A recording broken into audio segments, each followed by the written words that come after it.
Hi there, I'm Jen, this is Remembered Reads, and this is going to be my first wrap-up for March Mystery Madness 2023 for the first week. March Mystery Madness is the annual celebration of all things mystery. I will link to the founders and all of the co-hosts down below. I started March Mystery Madness off, as I often do, by listening to one of the BBC radio plays that adapt one of Agatha Christie's works. And this year my choice was And Then There Were None, the one that has had all of the various offensive names in the past. Lately I've seen a lot of people talking about the ethics of editing children's books, and I always laugh because this book is just as good as it always was, with the less offensive title, friends. In any case, this recording is fantastic. I talked about this a bit last year. These radio plays are not, strictly speaking, an audiobook version of the original book. What they are is a script performed. So it is essentially co-written by the scriptwriter and Agatha Christie. And I would say it's more the audiobook equivalent of reading a play script than it is reading the original work. And as a version of the script, I was entertained. The actors seem to all be pretty well cast. The flow of the story works surprisingly well. I was surprised this comes in at under an hour and a half at its complete runtime, and it works quite well. This is a story where I thought this will need at least an hour 45 or 2 hours, but it successfully does everything that you want this story to do. This is kind of I guess you'd call it the ultimate in the closed circle or island restricted cast mystery. And yeah, it's a grand time. Good use of sound effects, and interestingly, unlike some of the BBC audio plays, this has not been updated for time. Some of them move them to a more modern setting, and this hasn't done that, which I do think makes sense, because if you had modern technology, it would change some of the bits. But yeah, top-notch adaptation. If you somehow don't know what And Then There Were None is about, a group of 10 people are on an island. They don't know why they're there, but they hear a recording that accuses all of them of murder. And as the time on the island goes by, they keep being killed off until we find out who the killer is. As I said, this has been adapted and been the inspiration for any number of this style of murder where you have a group of people and they start being killed off. Eternally popular and always fun. And I followed that up with another of my old standbys, and that was a crime comic. And I read Follow Me Down, which is Volume 5 of Ed Brubaker and Sean Phillips's Reckless series. This is a series that follows a private investigator and his assistant as they, more than investigate, fix people's problems. This particular volume happens concurrently with the last volume, which followed Anna, the assistant, on her piece, and then this is the main guy investigating something else at the same time that she's doing that, so we get a mention to the end of that comic in this. This is set in 1989, mostly in San Francisco, and it is in the aftermath of there was a major earthquake there. In the aftermath of that, the daughter-in-law of one of this guy's friends has disappeared, and the friend asks him to go and look for her, and she turns out to be on a mission of revenge based on some childhood sexual abuse trauma. As with this whole series, it is quite dark and quite graphic. Your sensitivities to that may vary, but I think you go into a crime noir expecting it to be dark and exposing the uglier side of humanity and all that. This is the first volume that I've read that I thought was not particularly brilliant. Like, in general, Ed Brubaker and Sean Phillips can write crime comics in their sleep. Almost everything they write is just brilliant stuff.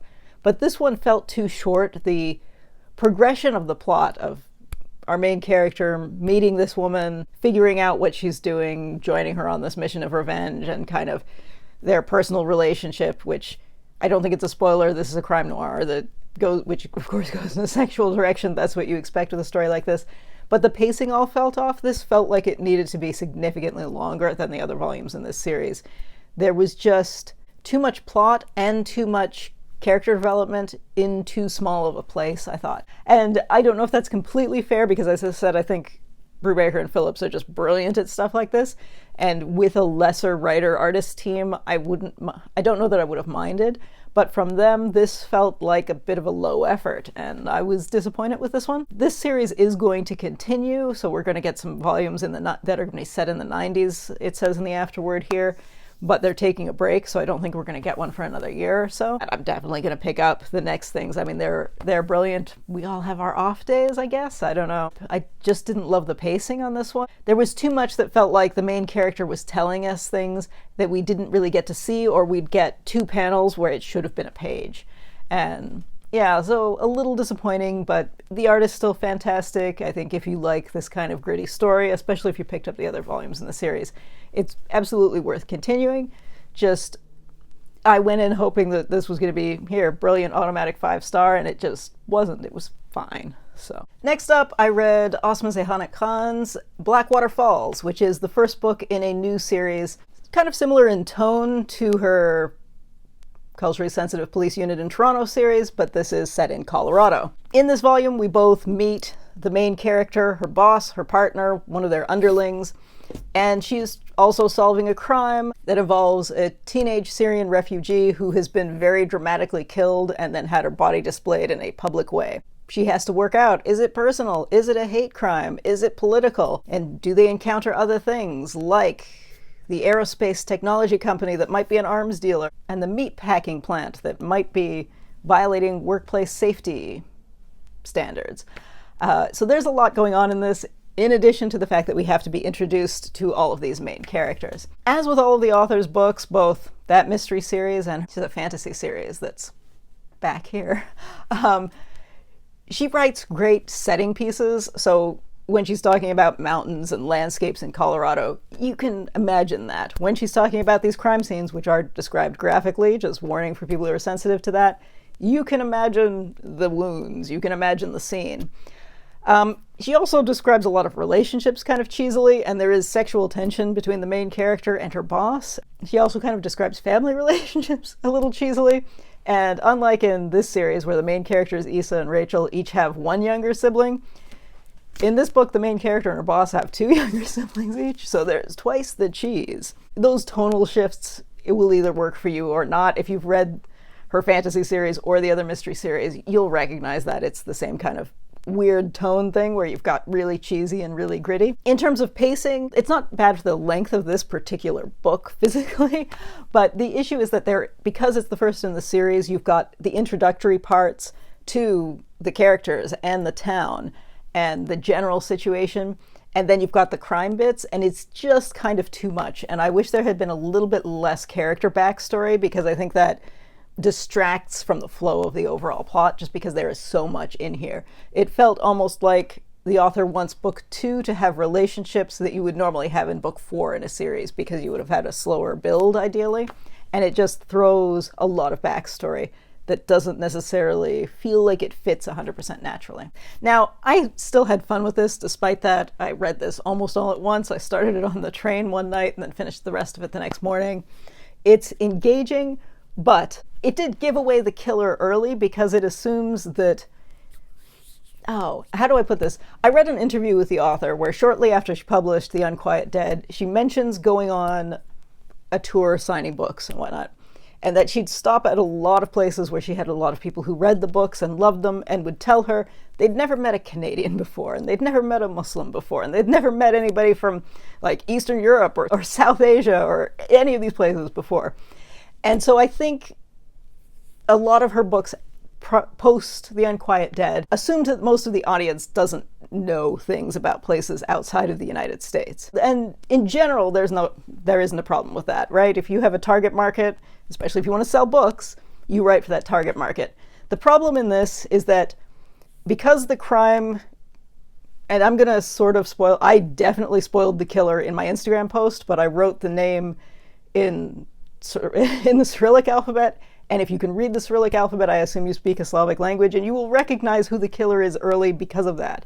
Because the thing is, the way the murder is set up, you have to guess that somebody is going to be from one of X groups, right?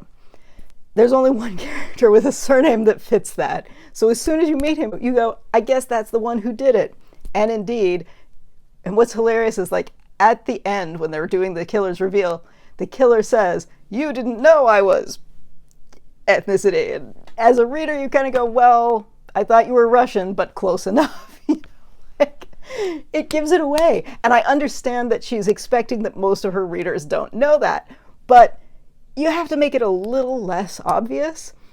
And I think in parts she's trying. And I can't really talk about this without spoiling it more, because even the setup, it gets spoiler. I'd be telling you who didn't do it by explaining how she talks about a certain family. And I just thought, what's going on? And actually, with the name thing, and so, like, obviously, the author thinks that this is a more ethnically ambiguous name than it is, except that it's clearly, it's a bird of prey in a lot of Slavic languages, this character's name. So if you tell me to look for someone who's likely to be an Orthodox Christian, yeah, like you've given away the killer. The other thing, actually, about names, and I mentioned this on Instagram as well, is the boss character is somebody who, he's half Persian, half Palestinian, but he's suggested that he's been like passing for Anglo-American. His name is Wakas, right? He hasn't changed, he's changed his surname, he hasn't changed his first name. And I just thought, I'm pretty sure he would have changed his first name if he was trying to like pass as Anglo-American, right? That's a far more ethnic name than I think she thinks. Both the other guy's last name and this guy's, I'm baffled as to why that, like, it doesn't make any sense to me. That's not giving away the killer. So that could have been better. But as I said, I'm complaining, but I had fun with this. I read it quickly. It's great. If you haven't read this author before, read The Unquiet Dead, though, because it's her best. If you read any of these, I'd love to hear what you thought. If you've had a chance to read some mysteries, or you're looking forward to still participating in March Mystery Madness, let me know what you're reading. And that's it for now. Ciao.